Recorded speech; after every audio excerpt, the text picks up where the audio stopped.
騎着白馬夜天踏上黑色街道，漆黑四邊分佈仿似靜默虛路。夜幕下我默默畫上小小通道，點起火把找到路程獨特記號。聲音似在問我知不知道，知否努力是要必須經過每一天的掙扎，也告訴我知沒吃苦所得到沒有好。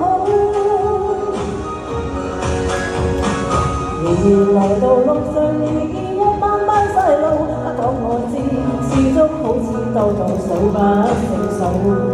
大廈又像聲音大炮一樣可製造，只需起心機自然得到閃號。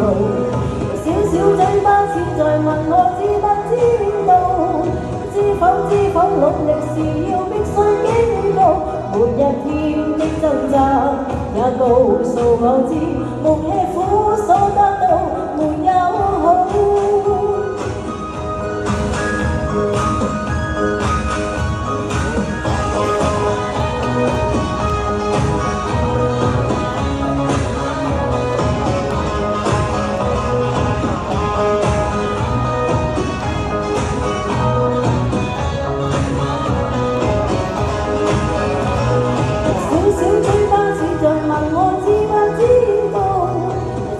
知否努力是要必須經過每一天的掙扎，也告訴我知沒吃苦所得到沒有好。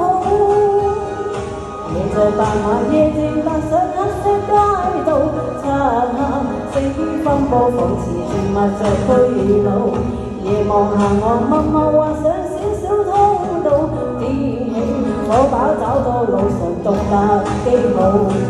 聲音似在問我實可知道，知否努力是要必須經過每一天的掙扎，也告訴我知沒吃苦所得到沒有好。